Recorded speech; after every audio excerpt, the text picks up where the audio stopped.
Olá! Nós da Bethel Church desejamos que essa palavra seja de grande bênção para a sua vida. Peguem suas Bíblias e abram em 2 Coríntios capítulo 1. Temos um tipo de versículo âncora que usaremos aqui para começarmos hoje. 2 Coríntios capítulo 1.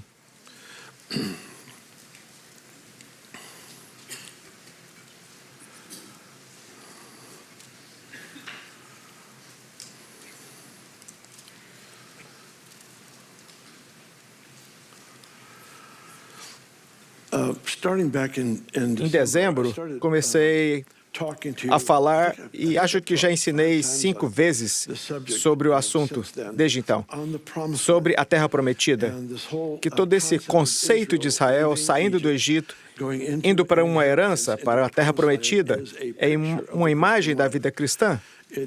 Ele não ilustra a nossa entrada no céu, ele ilustra a nossa realidade de vida no reino de Deus aqui e agora. É a vida cristã normal. E há coisas sobre essa jornada que são tão proféticas para nós. Paulo falou sobre o Velho Testamento, todo o Velho Testamento, ele disse que essas coisas foram escritas para nossa instrução. Em outras palavras, o enredo de Israel tem algumas das mais ricas instruções sobre a nossa vida e como devemos andar seguindo a Cristo, os tipos de coisas que enfrentamos, etc. Quando o Senhor lhes deu a Terra Prometida, é quase como se Ele tivesse dito: eu tenho boas e más notícias. A boa notícia é que tudo que está vendo é seu. A má notícia é que está ocupada pelos inimigos. O que me diz que quando Ele faz uma promessa, Ele faz uma promessa de um território ocupado pelo inimigo. Está liberando para você uma herança que está ocupada pelo inimigo. Entender como isso funciona é vital para a nossa caminhada com Cristo.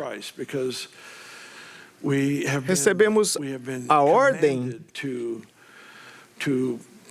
buscar e submeter as coisas a Deus e ver o seu senhorio, o seu domínio ser demonstrado sobre as partes quebradas da vida. Mas nesse enredo, o território ocupado pelo inimigo,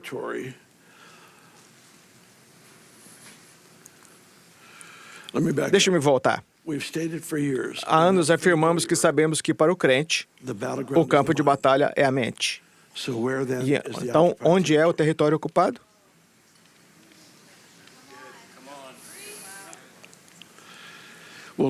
Veremos uma passagem sobre isso. Mas muito do que precisa acontecer para que possamos entrar plenamente no que Deus prometeu é que temos que mudar nossa maneira de pensar. A Bíblia é muito clara.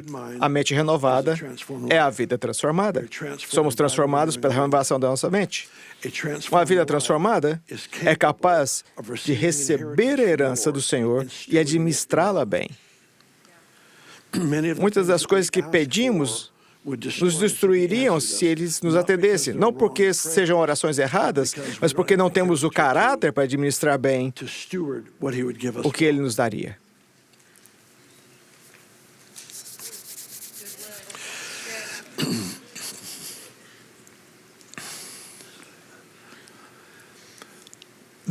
No momento em que fazemos uma oração, o Senhor começa a criar circunstâncias em nossa vida para nos equipar e treinar para herdar o que pedimos.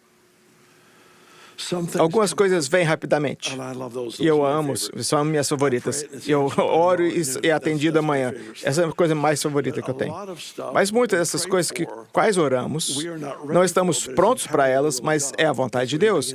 Então é assim, Ele começa a nos preparar, começa a nos podar, Ele começa a nos colocar em circunstâncias que aprenderemos níveis de confiança, em que aprendemos as situações difíceis, a dar graças em meio das coisas difíceis.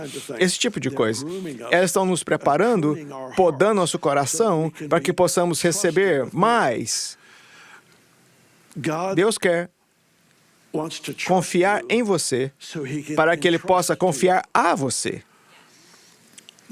Quanto mais nos tornamos dignos de confiança em nosso estilo de vida, entrega e rendido diante de Cristo, mais Ele nos confiará áreas de autoridade, porções de unção, poder, etc. O que não quero fazer hoje é reduzir esse conceito da Terra Prometida a coisas materiais. Dito isso, ela inclui isso. Muitas vezes Deus usa lâmpadas. É um campo de tiro. Na verdade, não com frequência, foi a única vez na história. Ele guardou isso para hoje. Ele guardou para essa família aqui.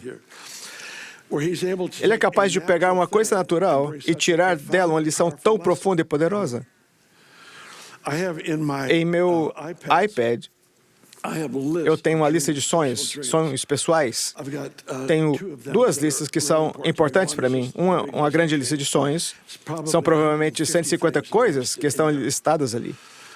E tem uma segunda lista, que é cerca de 30 coisas. E é só uma frase que representa uma promessa profética que Deus me deu. Às vezes eu passo por essas 30 coisas. O ponto é que, quando o Senhor nos dá uma promessa, Ele está nos convidando para a guerra. Deixe-me tentar aqui. Ele o está convidando a conquistar o território ocupado pelo inimigo. Há muitos que adotam estilos de vida inferiores pensando que isso é humildade. Isso é descrença. A fé parece arrogância para o crente incrédulo.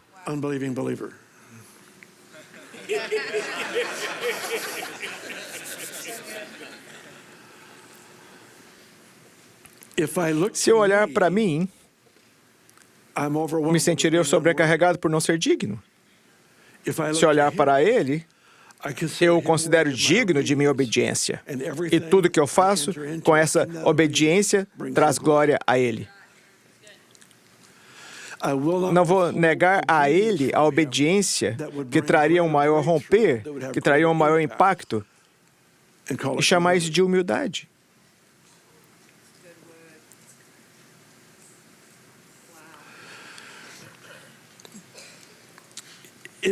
Israel, eu vou dar uma volta por aqui. Coloque o seu cinto de segurança, capacetes também. Talvez vamos precisar antes de terminarmos. No Velho Testamento, no tabernáculo de Moisés, se tivéssemos uma visão aérea, passaríamos por essa tenda, essa área cercada, a primeira coisa que entraríamos seria o altar de bronze. E ali está onde o sacrifício de sangue era feito.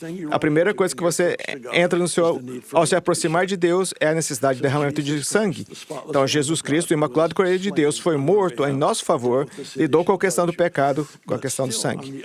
Mas ainda do outro lado, havia uma bacia, e do outro lado havia uma área fechada, o Santo dos Santos. Mas o que eu quero fazer é que quando você chega ao sangue, o animal precisa ser sacrificado. Jesus é o Cordeiro de Deus. Mas ainda assim, eles teriam que ir até a bacia e se lavar com água para serem purificados e entrar na presença de Deus. Siga o raciocínio aqui. Você pode estar completamente livre do pecado e lavado pelo sangue e ainda assim estar impuro. Porque há uma contaminação. Você não queria ouvir essa piada, essa cena apareceu na TV antes que você mudasse o canal. Há coisas que acontecem na nossa vida que nos fazem sentir sujos. A bacia era feita com os espelhos das mulheres e continha água. No Novo Testamento, temos a frase, a lavagem da água pela palavra de Deus. Isso já aconteceu quando você percebendo ou não, quando você está lendo a Bíblia, você sente essa limpeza acontecendo. Não há nada de se arrepender, não há nada que eu precise confessar, não fiz nada errado, mas vivo em um mundo que é sujo. Vivo em um mundo onde há contaminação constante e preciso ficar diante do Senhor, encontrando a palavra viva ao ler a Bíblia e deixar que Ele fale comigo e ministre a minha alma, e isso traz uma purificação. O que Deus quer fazer por você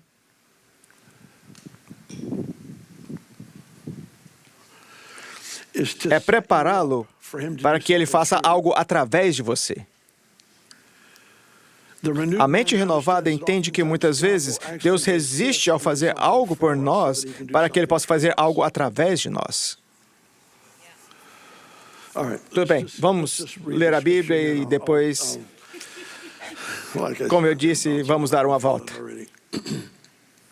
2 Coríntios 1, versículo 18. Antes, como Deus é fiel, a nossa palavra convosco não foi sim ou não, porque o Filho de Deus, Jesus Cristo, foi pregado entre vós, por mim, por Silvano e por Timóteo, não foi sim ou não, mas nele houve sim. Stanley Jones, um grande autor e grande pastor, escreveu há muitos anos um livro chamado O Divino Sim. Ele pega essa passagem e fala sobre o fato de que Jesus é o sim de Deus. Já ouvimos o Chris pregar sobre isso várias vezes, em uma passagem diferente, mas é onde ele fala sobre o sacerdote que vem com o urim e o tumim, o sim e o não de Deus, mas a instrução é que o sacerdote traga apenas o sim de Deus. E quando você chega às promessas de Deus, não é sim ou não, é sempre sim. Há 7.700 promessas na Bíblia e todas elas são sim.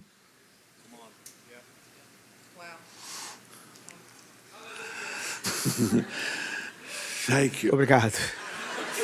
Obrigado. Achei que desse para sempre. Brincadeira. Versículo 20. Porque todas quantas promessas de Deus são nele sim, e nele o amém, para a glória de Deus por nós. Muito bem. Vou ler da versão amplificada. Versículo 20. Pois todas as promessas de Deus em Cristo são todas respondidas sim. Então, por meio dele, dizemos nosso amém para a glória de Deus. Não sei se isso está fazendo sentido para você.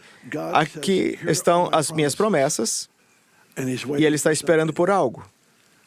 Um amém. Veja, desde o início, o plano de Deus fez a pessoa à sua imagem e o capacitou a governar e haveria uma colaboração. O design que está no capítulo 1 de Gênesis e vai até o fim da Bíblia. A batalha acabou. A batalha não é de Satanás contra Deus, isso não é uma disputa. É de Satanás contra aqueles que fez a sua imagem de Deus, porque ele quer bloquear o fluir daqueles que podem ser colaboradores em parceria com Deus e representá-lo em pureza, paixão, poder. E aqui está essa passagem em que o Senhor diz, aqui estão as minhas promessas, e ele espera por algo. É um amém. Amém significa assim seja. É a nossa concordância.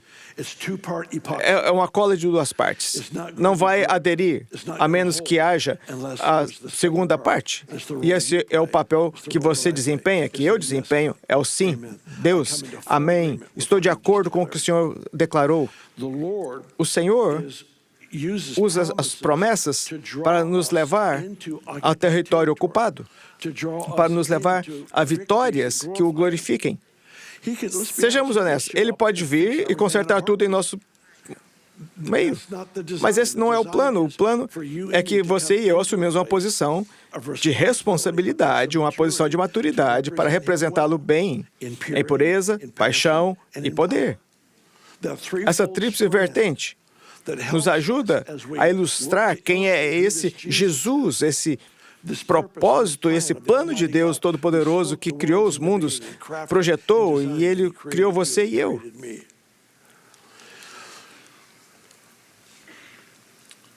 O apóstolo Paulo faz essa declaração em 1 Timóteo 1,18. Ele disse a Timóteo, tome as profecias que lhe foram dadas e com essas profecias guerreie. O que é uma profecia? É uma promessa. Ele diz, aqui, pega essas promessas que Deus lhe deu e use-as como armas, porque para que você chegue onde Deus planejou que você chegasse, haverá conflito. Não quero fazer com que tudo isso seja sobre guerra, porque o que é fascinante para mim é que se você lê o engajamento de Israel na Terra Prometida, antes de mais nada, por que a primeira geração não conseguiu entrar? Todos eles tinham medo dos gigantes. Quantas batalhas eles tiveram com os gigantes quando a segunda geração entrou? Zero. Às vezes, tudo que você precisa é comparecer. Às vezes, a única coisa que você precisa fazer é comparecer. Não sei o que eu estou fazendo, não me sinto qualificado, não me sinto cheio de fé, mas estou aqui. Eu vim, compareci, eu estou aqui para o que Deus disser. E de repente, Deus aparece e Ele aniquila completamente o inimigo. Ele aniquilará o inimigo por você ou por meio de você. Nada disso se baseia na força humana, na inteligência humana, na estratégia humana, no planejamento, nada. Tudo depende dele. Mas há momentos, se você ler na Bíblia, em tudo que eles fizeram foi enviar um coral. E Deus enviou o anjo do Senhor e destruiu cerca de 185 mil soldados inimigos. E o coral diz, essa música foi ruim. Não cantem isso em casa. Não cantem isso em casa. Mas há ocasiões que é exatamente o que acontece. O Senhor vem e lutava a favor deles. Outras vezes, ele se envolvia em uma guerra intensa e difícil. Em ambos os processos, Deus está tentando nos amadurecer. E Ele sabe os momentos em que eu preciso vê-lo trabalhar a meu favor e sabe os momentos em que eu preciso vê-lo trabalhar através de mim. Cada um desses dois tipos de envolvimento com dificuldades, desafios, conflitos, serve para nos amadurecer, para nos fortalecer. Porque devemos nos tornar um povo que ocupa um território. Obviamente, pode ser terra e todas essas coisas. Não estou pensando nisso. Estou pensando mais em termos de... Desculpe.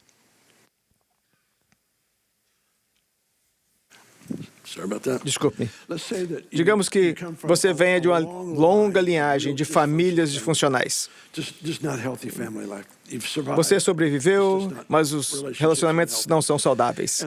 E o Senhor o leva a vencer o inimigo de sua alma, que está em sua linhagem familiar há 5 gerações. E, de repente, você tem um casamento que funciona, você tem filhos que crescem saudáveis. O que está acontecendo? Você tomou um território. Você tomou um território que estava ocupado pelo inimigo. Havia um demônio mentiroso que ocupava esse território e dizia, você está fadado ao fracasso por mais uma geração. E você enfrentou esse demônio mentiroso e, por meio de obediência radical, por meio de confissões e declarações proféticas, essa coisa não existe mais em sua casa. E agora você está preparado para ter várias gerações que honram o Senhor e vivem em pureza. E tudo isso mudou, por quê? Porque a Terra Prometida. A Terra Prometida é a capacidade de aceitar o fato de que sua família viveu na pobreza para sempre. E, de repente, você tem um emprego que está prosperando. E tem a oportunidade de usar o princípio do reino e criar um impulso. Essa é a Terra Prometida. Eu não chamaria de o dinheiro de terra prometido. É o fato que tem um triunfo interno, uma vitória que dá um impulso para a sua linhagem familiar. Esse é o coração de Deus. O que possamos entrar nessas esferas da vida e descobrir como é vencer. A palavra provérbio na Bíblia vem da uma palavra que significa reinar, governar. A sabedoria nos capacita a reinar na vida. Não reinar sobre as pessoas, reinar na vida. O dinheiro não me controla, eu administro o dinheiro para a glória de Deus. Quanto aos relacionamentos, eu não estou à mercê da opinião das pessoas, eu administro os relacionamentos para a glória de Deus.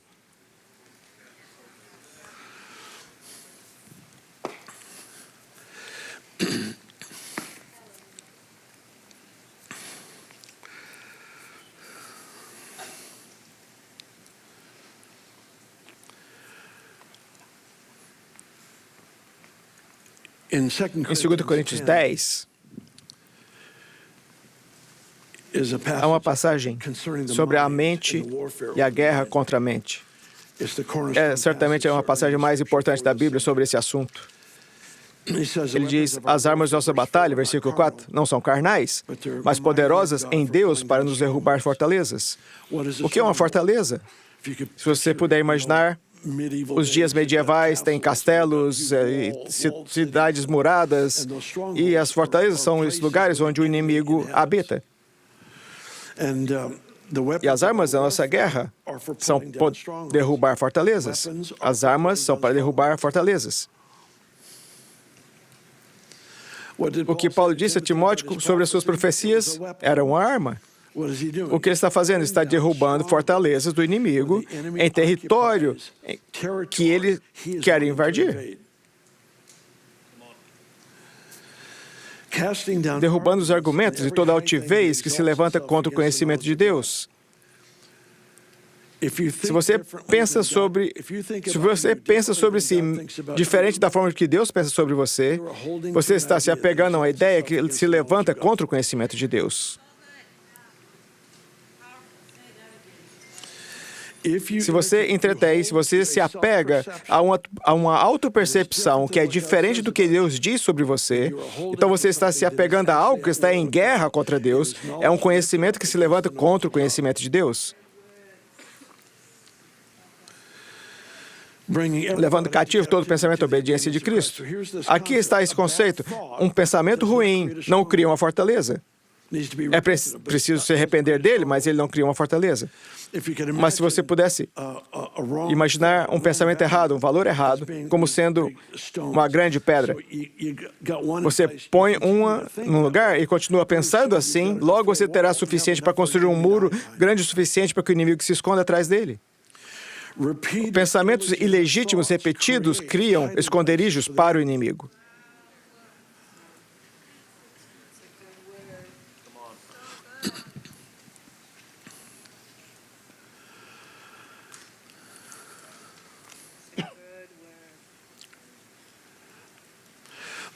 Esses territórios, sabe, todos nós precisamos de ajuda, todos nós.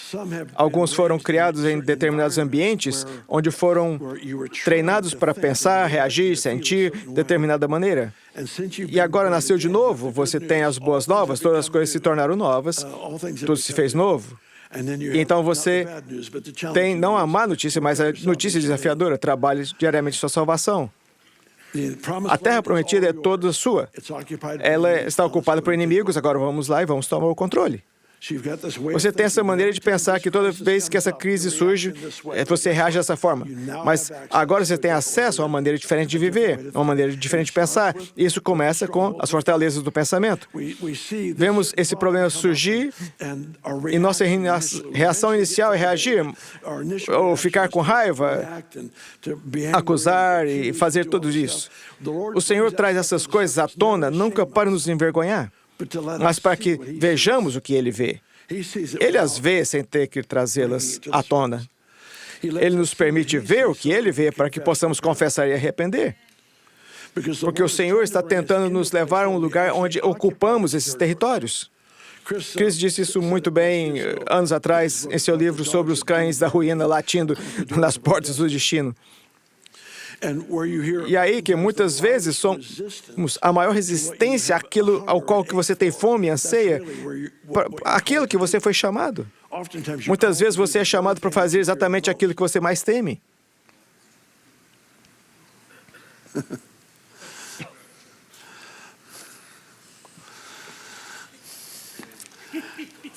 Para mim, era falar na frente das pessoas. Era escrever e ler. As três coisas que eu mais odiava.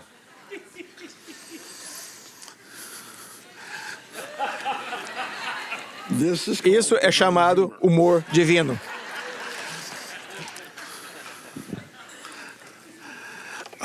Eu tenho sonhos aqui. Não separo os meus sonhos entre naturais e espirituais.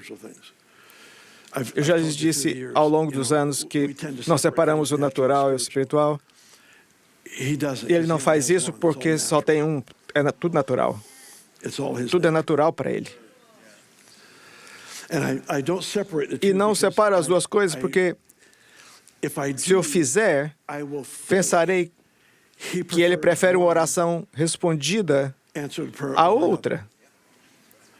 E descobri, pelo menos em minha jornada com ele, que ele não presta atenção em como eu categorizo as coisas.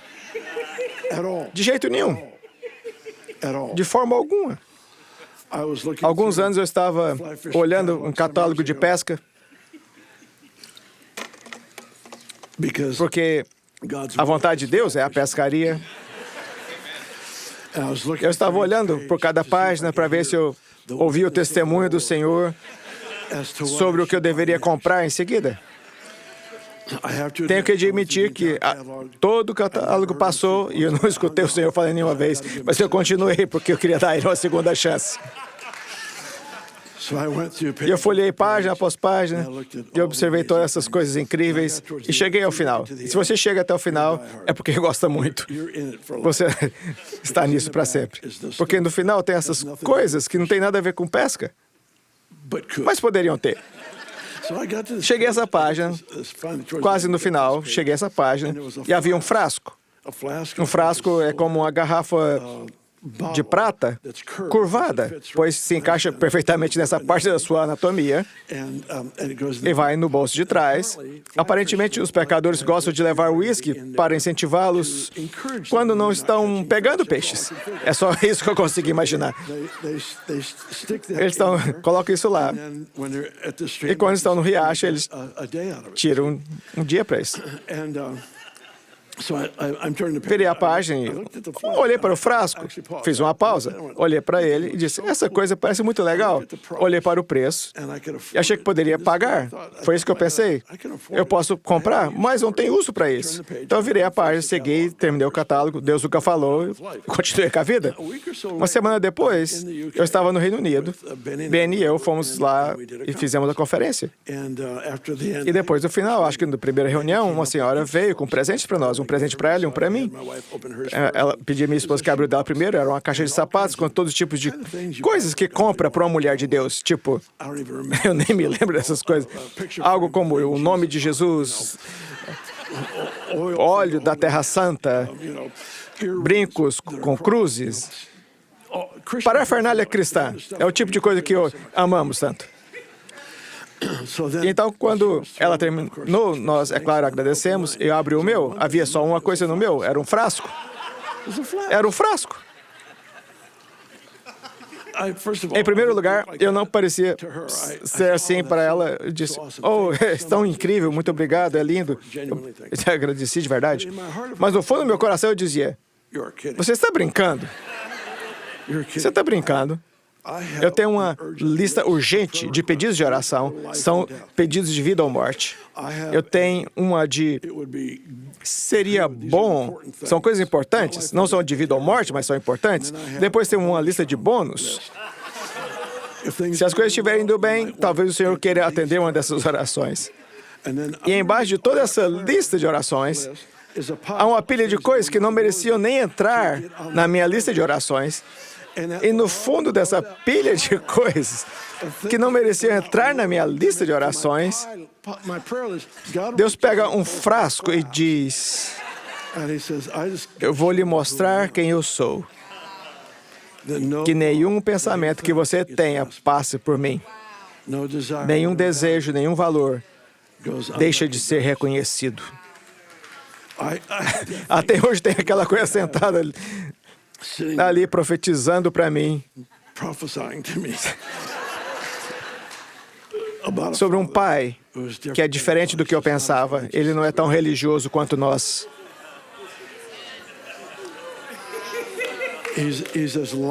É tão provável que ele responda a um desejo insignificante, não uma oração, nem mesmo digna de ser orar.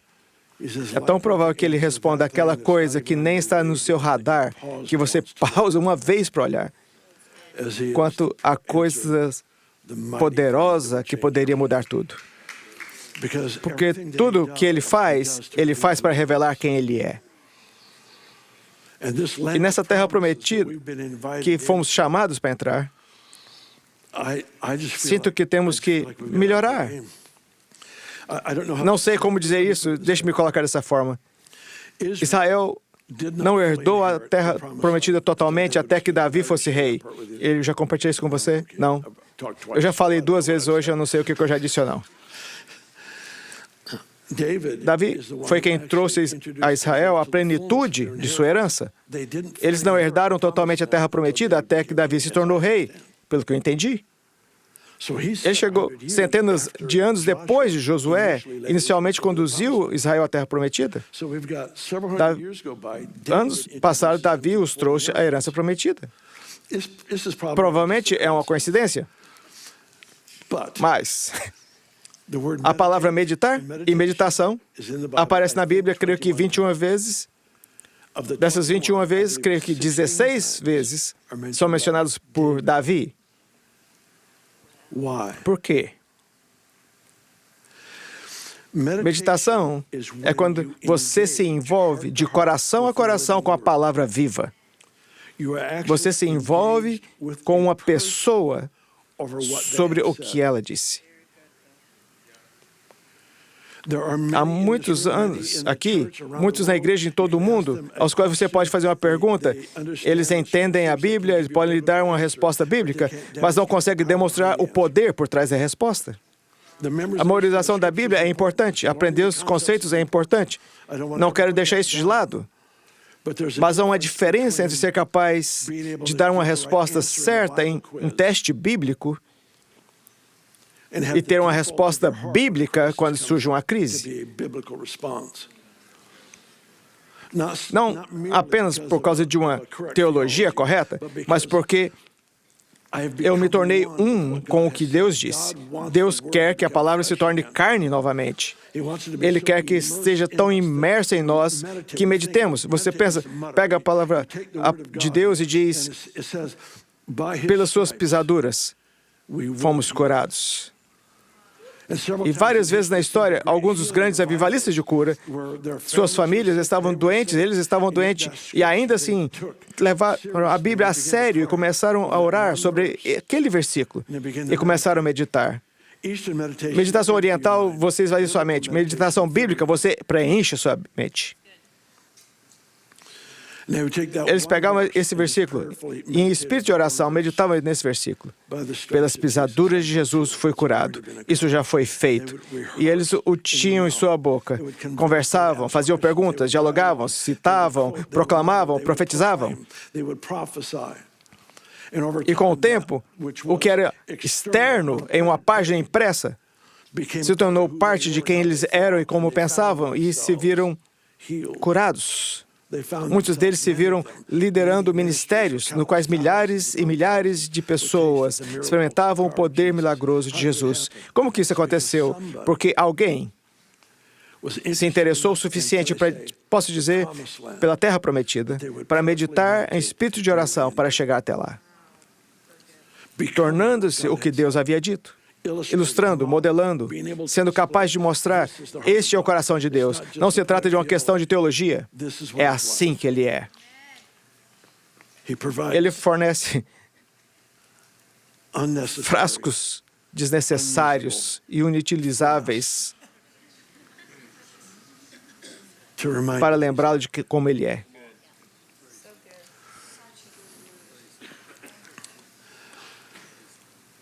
Eu anseio por isso.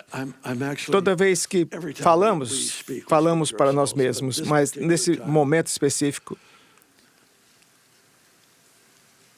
se não houvesse ninguém aqui, eu teria que falar. Porque o Senhor está nos atraindo para o que Ele planejou para nós. Ele está nos atraindo para as promessas que não foram cumpridas. E eu anseio que essas coisas sejam realizadas e cumpridas.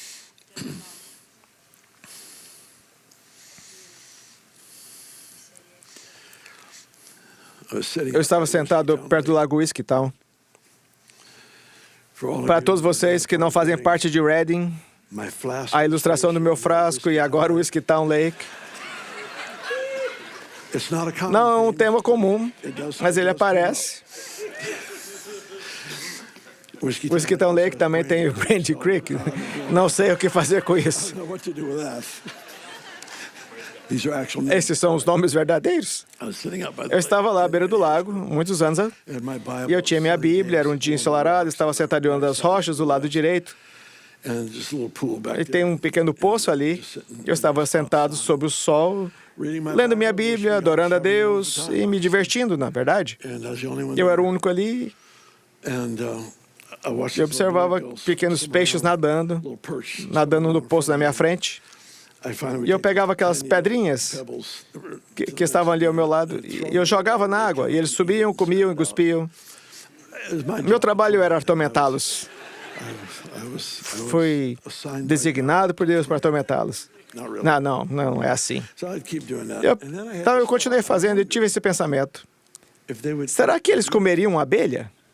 Porque as abelhas têm ferrões. Assim que esse pensamento passou pela minha cabeça, uma abelha veio desse lado, bem na minha frente, perdeu a capacidade de voar. Estou falando sério, ela caiu direto na água e o peixe subiu e a comeu.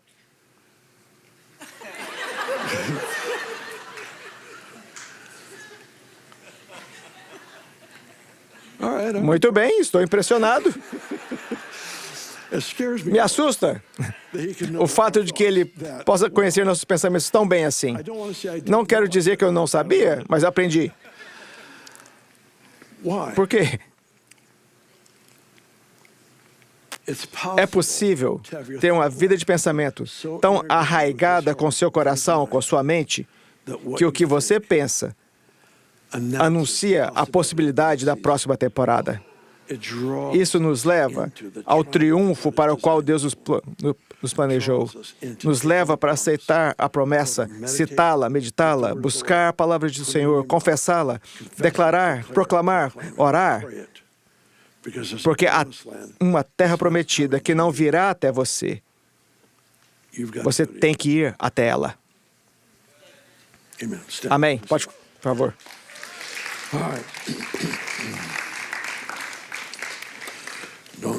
Não me deixe ainda.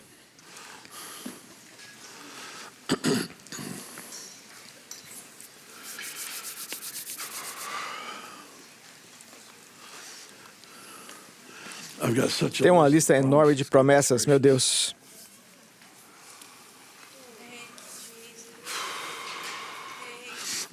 O que eu faço é ter duas listas. E sempre que uma delas é atendida, coloco a palavra feito no final. Eu orei por isso durante anos, orei por isso durante meses e foi atendida. Está feito, feito. Eu quero que tudo esteja feito quando eu terminar. Quero ter tudo cumprido. Quero que todas as coisas que Ele declarou sobre a minha vida, sobre a nossa família, sejam totalmente realizadas para a sua glória. Pai, nós pedimos isso. Pedimos a graça de levar as promessas a sério, de abraçar o que o Senhor declarou sobre nossas vidas. E eu peço, Senhor, que o Senhor aumente nossa consciência sobre o que prometeu. Ora, também pela nossa família online, que o Senhor aumente a consciência de todos os que assistem a esse momento, para que se tornem claramente conscientes, que o Senhor traga à nossa memória as coisas que o Senhor diz sobre nossas vidas, nossa linhagem familiar, e que elas sejam plenamente realizadas em nome de Jesus.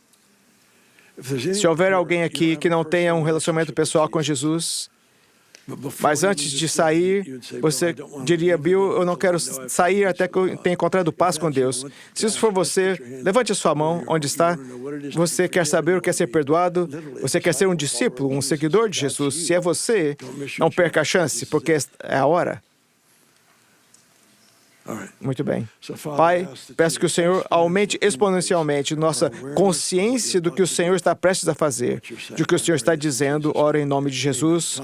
Amém.